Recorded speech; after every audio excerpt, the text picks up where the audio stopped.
Nós vamos passar a palavra à professora Zoreide, que ela pediu, eu quero pelo menos 5 minutos. Vai falar. Mas eu não comecei ainda, pastor. Espera um pouquinho. Espera as crianças chegarem aqui, né?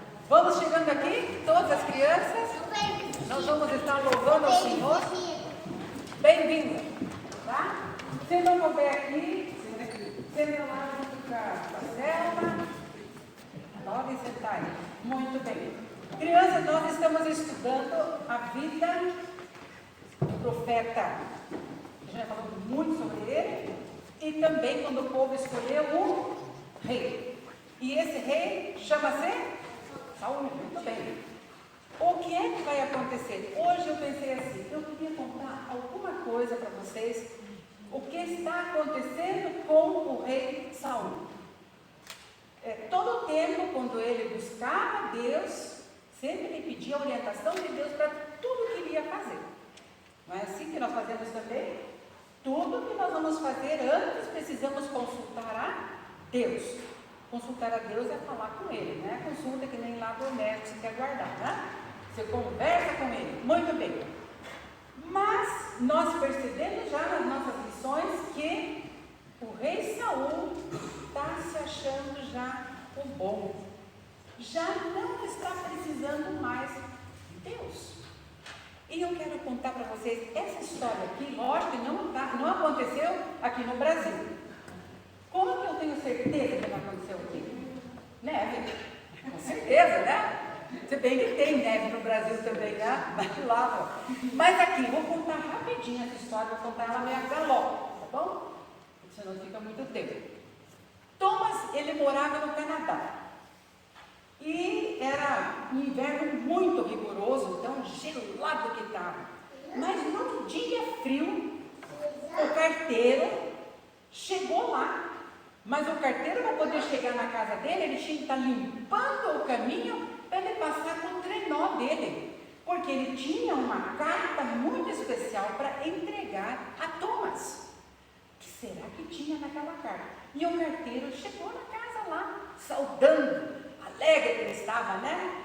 E quando ele disse, olha, eu tenho uma mensagem aqui para você. Nossa, com aquela lonjura, com toda a dificuldade, e ele rasgou rapidinho o envelope e havia uma carta. Mas o que é que tinha nessa carta? Estava assim, ansioso, estava. Eu não posso acreditar no que está escrito nessa carta. O que é disso, carteiro? Parece uma coisa muito boa, parece que você está feliz. Ah, sim, eu acabei de ser um grande milionário. O meu tio acabou de morrer e aí veio uma correspondência do juiz. Ele distribuiu toda a riqueza dele, mas eu vou ganhar a maior parte. A herança maior ficou para mim. Nossa, e é uma verdadeira fortuna. Mas, lá embaixo da cartinha estava escrito assim, olha, presta bem atenção no que está escrito, uma cor vermelha até, cada herdeiro deve chegar na data e no dia que está indicado. Levava uns 2 meses pelo menos para chegar lá. Não adianta chegar antes e também não adianta chegar depois. Isso é sem problemas. Claro que eu vou lá rapidinho receber a minha herança. Já pensou? Vou ficar milionário. E aí o carteiro disse assim, que bom, nossa, fico muito, muito feliz por você, não é? Imagine você um milionário. Vai ser muito legal. Mas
alojamento.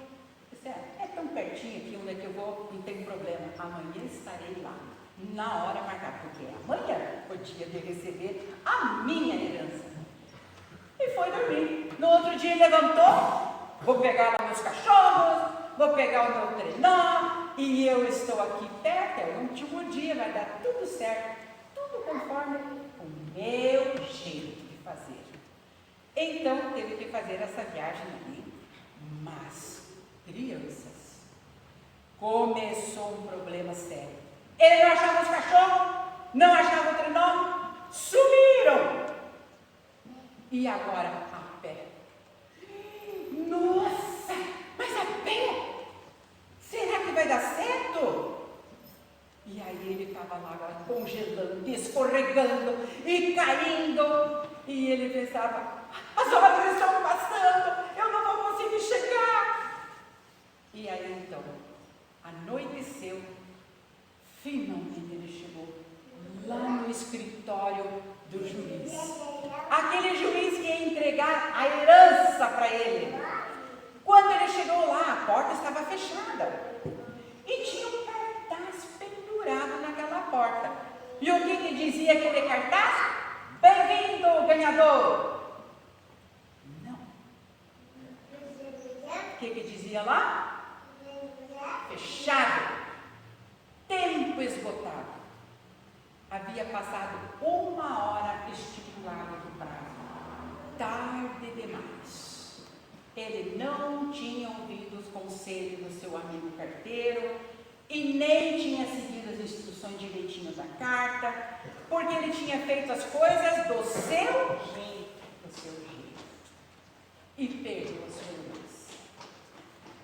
Olha, fazer as coisas do nosso jeito é perigoso. Você também tem que decidir se vai caminhar pela vida do seu jeito, com desobediência, rebeldia, ou vai obedecer às instruções do jeito de Deus.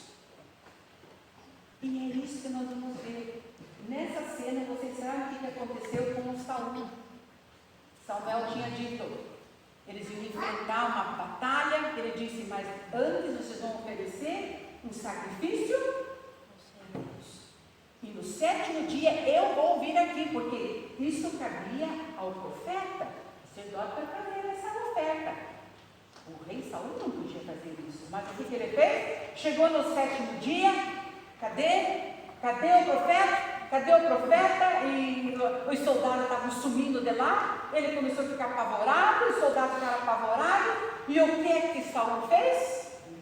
Do jeito dele. Fez do jeito dele. E tomou no nariz.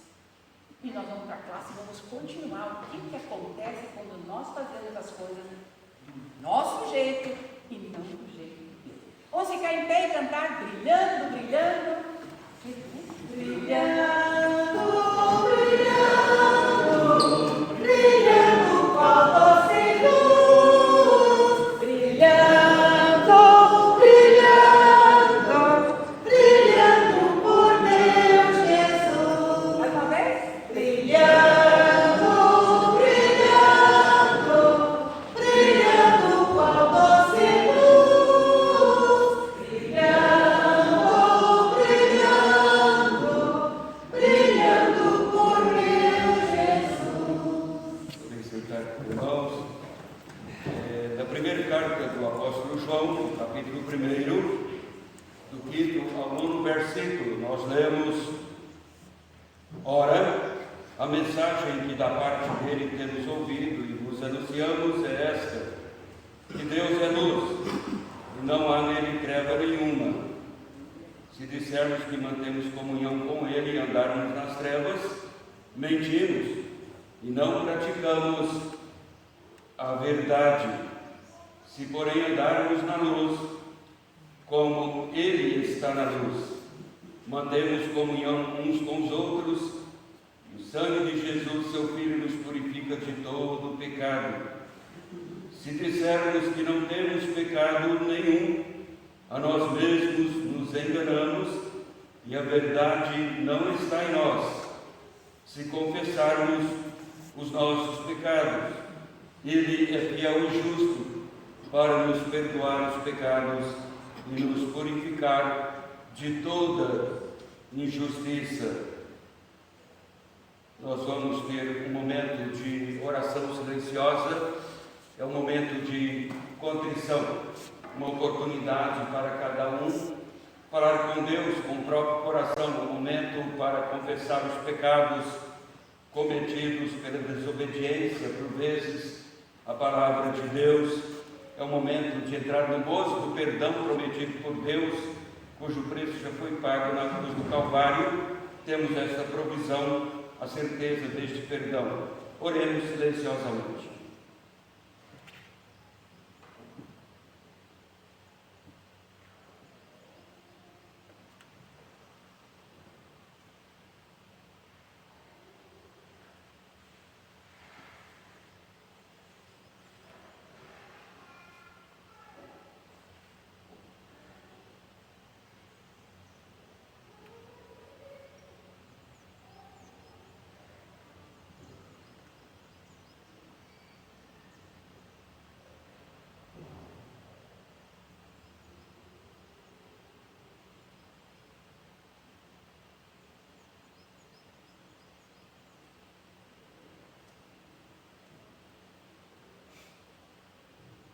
Pai Celestial, nos colocamos agora em oração, mas é momento em que nós temos esta ousadia e nos aproximamos da Tua presença como igreja. Fazemos assim porque sabemos que o Teu trono é trono de graça. Nos aproximamos para buscar graça, receber favor e receber o Teu perdão, pois confessamos ao reconhecer que pecamos no pensar, agir, no falar, e precisamos, ó Pai, nos recolhermos agora e nos refugiarmos na Tua graça, nas Tuas misericórdias. Assim pedimos o Teu perdão, pedimos a Tua ajuda para que possamos viver uma vida digna de Ti, à luz dos ensinos da Tua palavra. Venha, estejas conosco, nós oramos agradecidos, em nome de Jesus. Amém. Vamos cantar Mais Pureza Dá-me, o hino 383.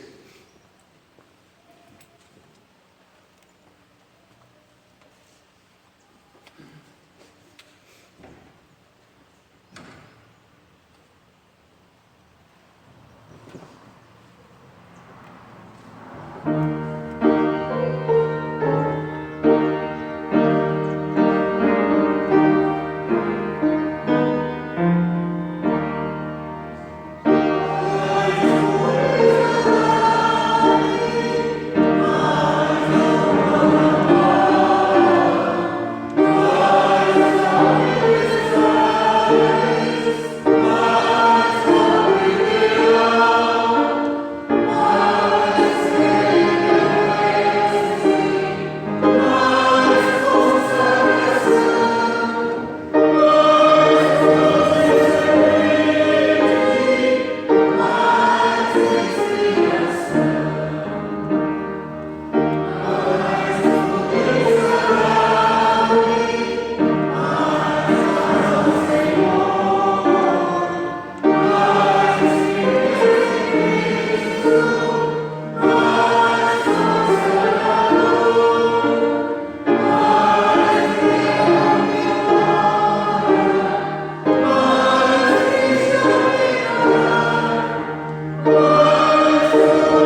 Vamos ler a palavra de Deus no segundo livro dos Reis.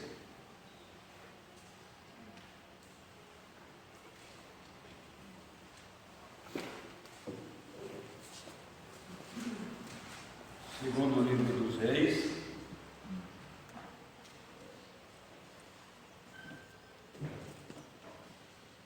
capítulo 22, do versículo 3 até o 11.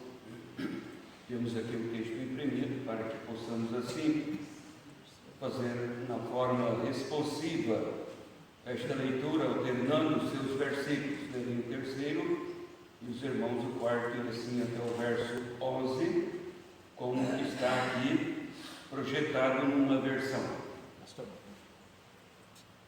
No 18º ano do seu reinado, o rei Josias mandou o escrivão Safã, filho de Azalias, filho de Mesulão, à casa do Senhor, dizendo: sobe a Malquias, o sumo sacerdote, para que conte o dinheiro que se trouxe à casa do Senhor, o qual os guardas da porta ajudaram o povo. que eu dei nas mãos dos que dirigem a obra, e tenha seu cargo a casa do Senhor, para que paguem aqueles que fazem a obra que há na casa do Senhor, para repararem os estragos da casa. Aos carpinteiros, aos edificadores e aos pedreiros, se comprem madeira e pedras amadas, para repararem os estragos da casa. Porém, não se pediu conta do dinheiro que se lhes entregara nas mãos, porquanto procediam com fidelidade. Então disse o sumo sacerdote Uquias ao escrivão Safã: achei o livro da lei na casa do Senhor. E Uquias entregou o livro a Safã, e este o leu. Então o escrivão Safã veio ter com o rei e lhe deu relatório, dizendo: teus servos contaram o dinheiro que se achou na casa e o entregaram nas mãos dos que dirigem a obra, e tem a seu cargo a casa do Senhor. Relatou mais o escrivão Safã ao rei, dizendo: o sacerdote Uquias enviou comigo, e Safã leu diante do rei. Tendo o rei ouvido as palavras do livro da lei, rasgou as suas vestes. Irmãos, no Antigo Testamento nós encontramos registros dos reis, dos profetas trabalhando intensamente. Assim observa qualquer leitor sério das Escrituras, e eles trabalharam intensamente no propósito de conduzir o povo de volta a Deus. Sempre profetas, reis, sendo chamados, levantados por Deus, para conduzir o seu povo de volta à lei, à palavra do Senhor. O rei Josias é um dos reis que se destaca até nas páginas sagradas como um reformador religioso, cujo esforço foi direcionado neste propósito de colocar o povo sempre de volta para a lei de Deus, de volta ao Senhor. Foi mesmo um reformador religioso. Ele realizou então uma reforma religiosa em toda Judá, em toda a nação. Nós estamos no mês de outubro observando os reis que mostraram fidelidade à palavra de Deus no governo sobre o povo de Deus.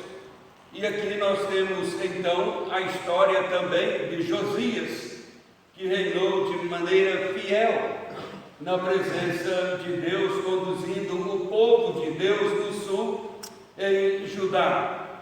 E nós podemos ver inicialmente desta história, extraindo dela lições para a nossa edificação espiritual, podemos ver logo o rei Josias aqui se destacando, e é claro, o seu governo, porque o verso 1, o capítulo 22, nós iniciamos a leitura no 3º versículo, mas o parágrafo inteiro inicia com estas palavras no verso 1. Tinha Josias 8 anos de idade quando começou a reinar, e reinou 31 anos em Jerusalém. Sua mãe se chamava Getida e era filha de Adaías de Boscate. Diz assim: Josias então subiu ao trono, ainda podemos dizer, tão criança, 8 anos de idade, mas já na sua infância, na sua adolescência, Josias, é claro, ele estava sob a influência de sua mãe, razão porque do seu nome está aqui registrado já no início da história do rei. E ele já mostrou assim, na infância, um coração voltado para Deus, um coração temente a Deus. Com 26 anos de idade, ele começou uma reforma religiosa em toda Judá. Mas Josias, aliás, irmãos, ele era ainda criança e começou a reinar, e não temos dúvida aqui de que ele estava sob a tutela da mãe, a Getida. Esta mãe também podemos procurar na Bíblia sua linhagem e ver que certamente era uma mulher sábia, era uma mulher piedosa e mais, uma mulher inteligente e que sabia muito bem sobre os negócios públicos de Judá. Temos 3 características aqui que marcaram de forma bem saliente o caráter e o governo de Josias. A Bíblia diz que ele fez o que era reto perante o Senhor. A segunda característica é que ele andou em todo o caminho do seu pai, Davi. Era da descendência da linhagem de Davi ali em Judá, no reinado. Mas é interessante observar os reis sobre os quais falamos, Josafá, Ezequias, outros que encontramos na Bíblia. Sempre a palavra de Deus registra: andou nos caminhos de Davi, seu pai. Uma ênfase para falar sobre a retidão do caráter nestes reis que governaram em Judá. A terceira característica é que ele não desviou nem para a direita, nem para a esquerda, mostrando assim a sua fidelidade, o seu amor, a sua retidão para com Deus. Mas o que chama mesmo a nossa atenção, irmãos, nesta história de Josias como rei em Judá, é o encontro dele com a palavra de Deus. Como o encontro de uma pessoa com a palavra de Deus mudou sempre o curso da história da humanidade, mudou sempre o curso da história da igreja. Quanto mais a igreja se volta para a palavra de Deus, mais ela se torna fiel a Deus por causa do temor que a palavra de Deus imprime nos corações, a lei de Deus mesmo, o decálogo, os 10 mandamentos foram proferidos por Deus, entregues, promulgados por Moisés. Mas os 10 mandamentos são colocados diante do povo de Deus com o propósito de imprimir nos corações do povo de Deus a santidade de Deus. Se queremos aprender sobre a santidade de Deus, nós podemos chegar e estudar os 10 mandamentos. Fala, mas lá não diz da santidade de Deus. Os 10 mandamentos imprimem nos nossos corações, sim, um reconhecimento da santidade do Deus que nos chamou, que nos salvou, o Deus que servimos em Cristo Jesus. Mas o fato é que houve um encontro, então, de Josias, agora, com o livro de Deus. O versículo 8 nos fala deste livro sendo achado. Então, disse o sumo sacerdote Euquias ao escrivão Safã: achei o livro da lei na casa do Senhor. Euquias entregou o livro a Safã, e este, ou seja, o escrivão Safã, leu o livro.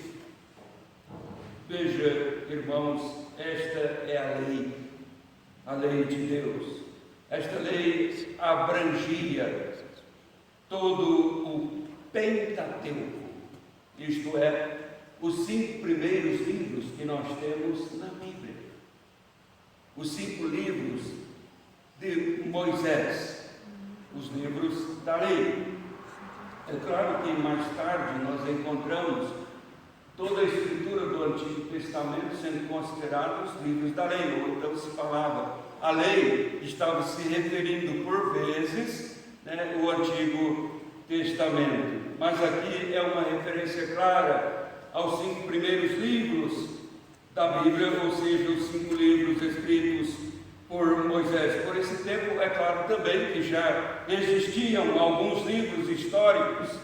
Quando este livro já foi encontrado, já existia um livro de Josué, Juízes, os 2 livros de Samuel, 1º e 2º Samuel, mas os 5 livros de Moisés eram os livros que encerravam a lei de Deus.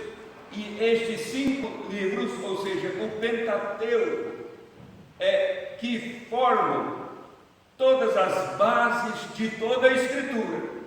Por isso, alguém diz, mas basta ler o Novo Testamento. Se você não ler os 5 primeiros livros aqui da Bíblia, o Pentateuco, dificilmente você vai aprofundar o seu conhecimento nas Escrituras, tanto os outros livros, os livros poéticos, Salmos, o livro de Jó, você não vai ter como entender com profundidade nem o Novo Testamento. Você não vai entender o Sermão da Montanha pregado por Jesus, porque o Sermão da Montanha, Jesus está dissertando a lei que Moisés recebeu lá no Monte Sinai. Agora, em outro monte, Jesus está dissertando esta lei, está como que interiorizando, colocando, tirando então daquilo que é mais prático, ou então está mais no terreno material, e vai então transportando para a esfera espiritual, e então ele aplica para moldar a conduta dos ouvintes. E hoje então o leitor também do Sermão da Montanha. Sim, irmãos,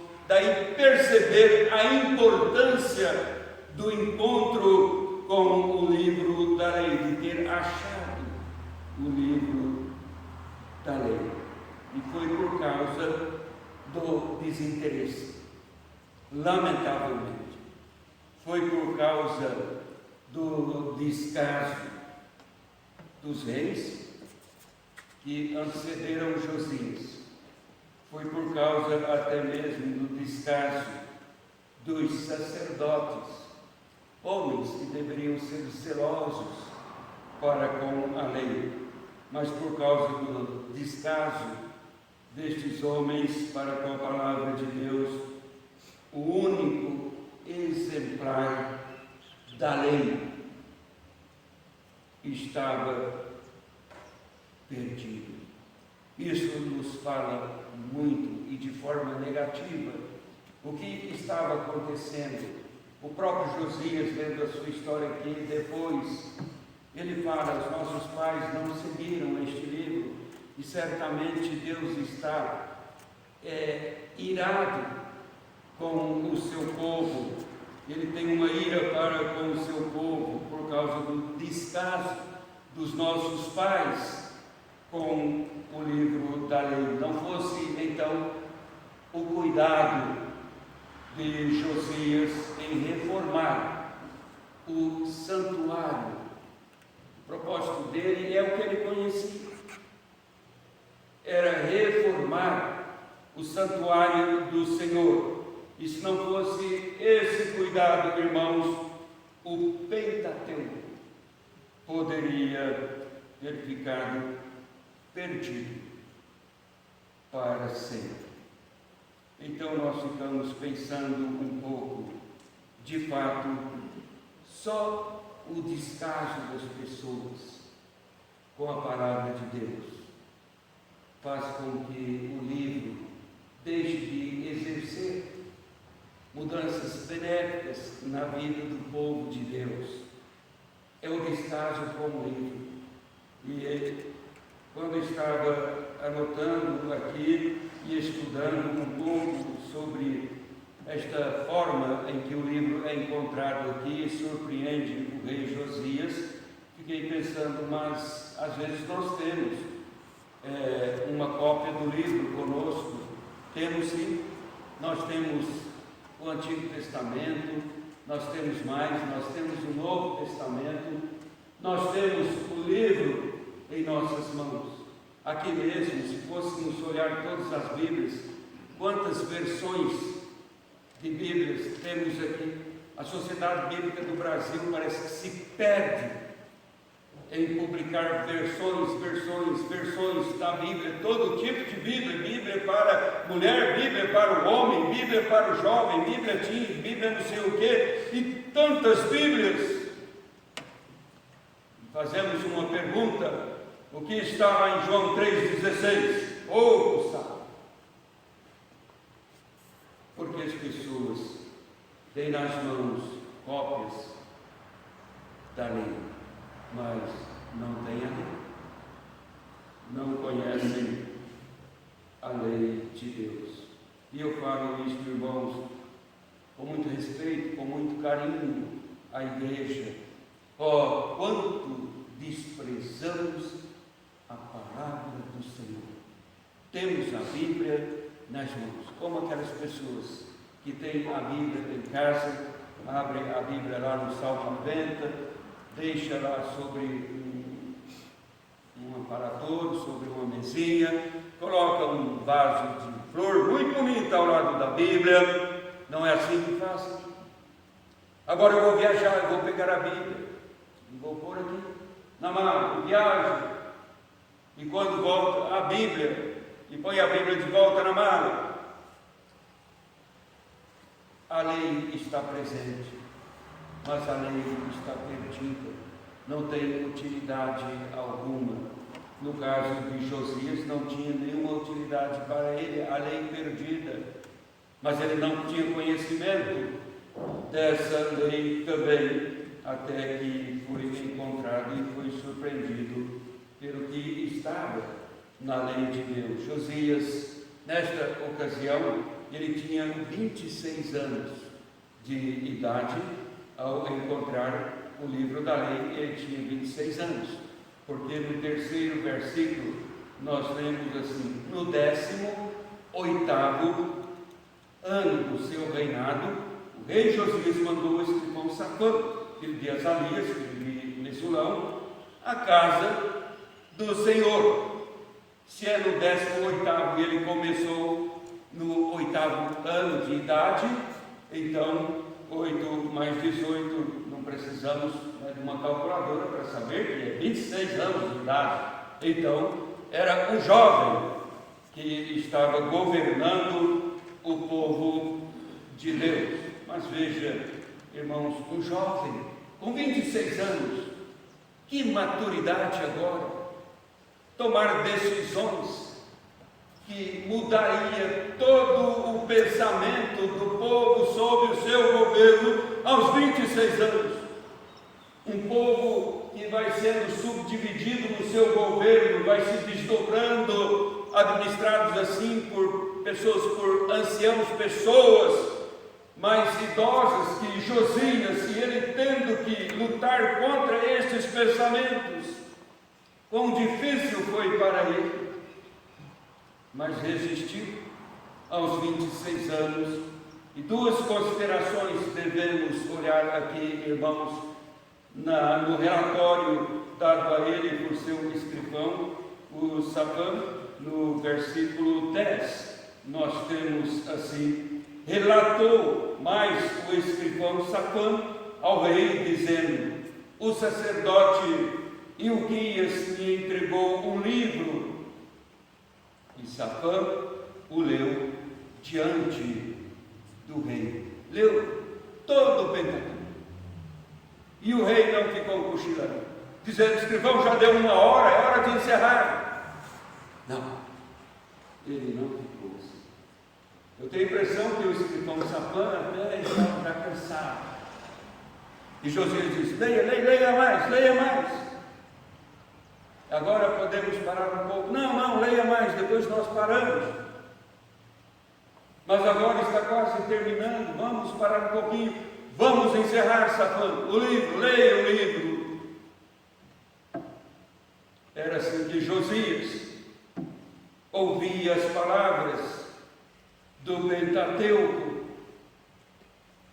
E Ilquias deu o livro para Safã, e ele leu o livro na presença do rei.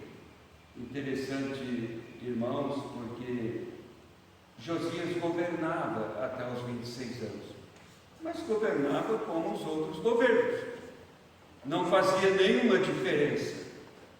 O reinado dele assume uma proporção marcada por uma diferença tamanha, por causa do encontro com a lei de Deus. Ele viu que a lei de Judá, o critério de orientação do governo em Judá, era um critério falso, mentiroso. Então ele se apropria do livro da lei e se põe a escutar, e depois quer entender o que de fato estava ali no livro da lei. Josias conhecia muito bem o templo, isto é, o cerimonialismo do templo, que certamente já estava todo deficiente também, tal cerimonialismo, porque a lei se divide em lei moral e lei cerimonial. Como os sacerdotes estavam se orientando pela lei cerimonial, se não tinha o livro da lei. Josias conhecia então o templo, mas ele não conhecia até aquela época a lei de Deus. Temos uma segunda consideração: a leitura aqui. Ele leu, não só tomou conhecimento da existência, e isto é de fato saliente. A lei produziu então um efeito muito grande na vida de Josias. Trouxe assim um despertamento. As pessoas gritam por avivamento na igreja. Por quê? É só ler bem, cada um lê a lei do Senhor. Houve um despertamento primeiramente no rei, depois em toda Judá.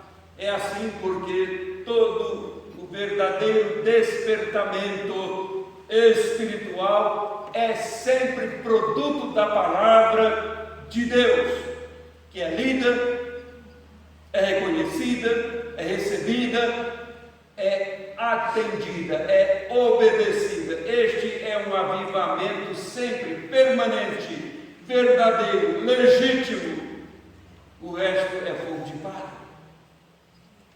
Nada mais que isso. Finalmente, irmãos, esta reação de Josias também chama a nossa atenção, porque a reforma veio acontecer pelo conhecimento ou encontro com a palavra de Deus. Sempre as reformas religiosas aconteceram pelo encontro com a palavra de Deus, mas também pelo resultado que ela produziu, e neste caso, o arrependimento na vida de Josias. Finalizando no verso 11 diz: tendo o rei ouvido as palavras do livro da lei, rasgou as suas vestes. Ao ouvir a leitura da palavra de Deus do rei Josias, ele não teve outra atitude senão de arrependimento, cujo sinal rasgou as suas vestes. Rasgar as vestes era, na verdade, um sinal de arrependimento naquela época. Mas nós perguntamos: e Josias teria que arrepender-se de quê? Ele não conhecia a lei, então ele não precisava, ele não era culpado. Ele era uma pessoa piedosa. Uma palavra inteiramente cristã, a palavra piedade, está no contexto da vida cristã. E Josias era um homem piedoso, ele estava reformando o santuário, estava reformando a casa de Deus, o que denota, irmãos, um fervor, temor a Deus. Então, arrepender-se de quê? E a responsabilidade humana. Não há desculpas na presença de Deus. Ninguém é salvo por ignorância. Não. O ser humano é criado e tem responsabilidade, sim, sobre si mesmo. Tudo que Deus tem para conduzir o ser humano ao seu conhecimento, Ele já entregou à humanidade. Quem lê a carta de Paulo, no primeiro capítulo, sabe que ninguém recebe justificativa na presença de Deus. Não, eu nunca ouvi falar sobre Jesus, sobre a salvação. Não, isso não. Josias também era indesculpável neste caso. Nós podemos ler o que o apóstolo diz em Romanos capítulo 3, ele diz: pela lei vem o pleno conhecimento do pecado. Quer dizer, eu não conseguia olhar para mim mesmo e me achar pecador. No momento em que eu tomo a lei de Deus, qual o espelho e olho, esta lei me faz olhar para mim mesmo, e o que eu encontro em mim, senão um pecador perdido, carente de Deus. Josias se viu assim. Não adianta, irmãos, querermos ficar passando mel na boca de Deus. Ou nós lemos a lei de Deus e mostramos uma reação de arrependimento, à semelhança de Josias. Mas Josias era um incrédulo. Não, ele não era incrédulo, ele estava reformando o templo de Deus. Na sua história, ele faz parte da linhagem de onde veio o Messias, o Filho de Deus. Mas ele precisava arrepender-se, estava fora da palavra de Deus. É o arrependimento que a igreja tem que mostrar de quando em quando, porque sempre há uma tendência de fugir da lei de Deus. Como Deus nos ama, como Ele nos quer bem. Ele diz: o caminho é este, e nós vamos querendo fugir. Ele vai e busca, põe de volta: o caminho é este, pacientemente. Em toda a nossa história, Deus está fazendo assim, unicamente por seu precioso, grande amor para conosco. Não foi diferente a experiência de Josias. E ele rasgou as suas vestes ao deparar-se como um pecador agora consciente.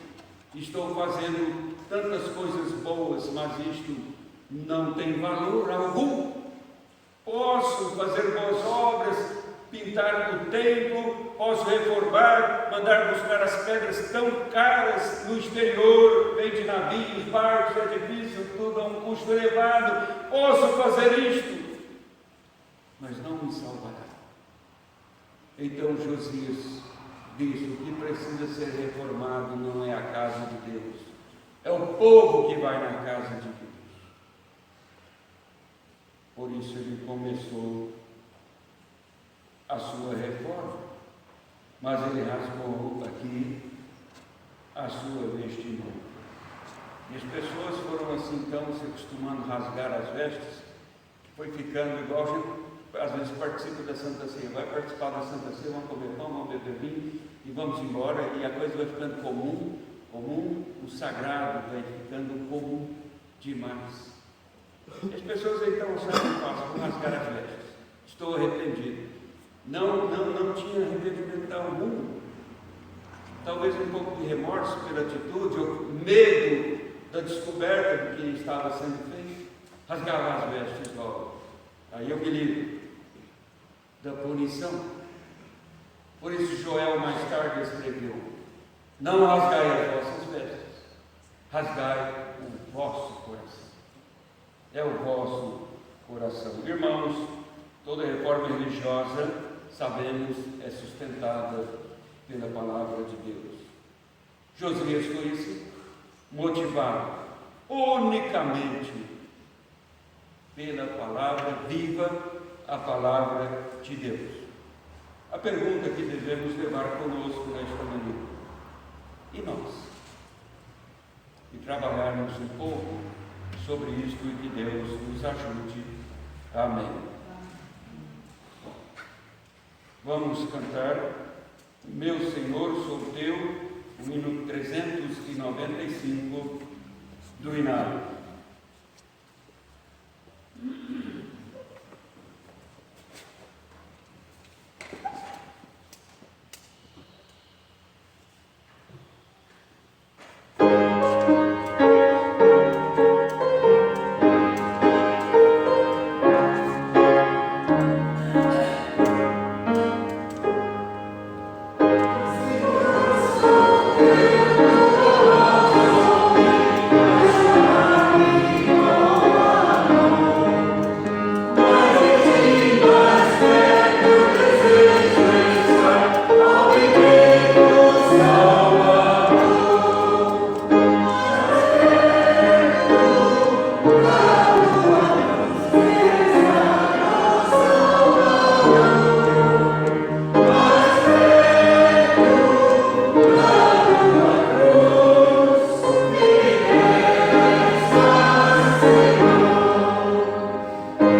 Convido os irmãos a ficarem em pé, nós vamos orar, vamos impetrar a bênção do Senhor, bênção apostólica, e terminar com a mão de Deus. Oremos. Pai Celestial, no fim deste culto dirigido a Ti, queremos agradecer-te, queremos bendizer o Teu nome, louvamos-te, ó Pai, por Tua presença conosco, a direção do Teu Espírito Santo neste culto.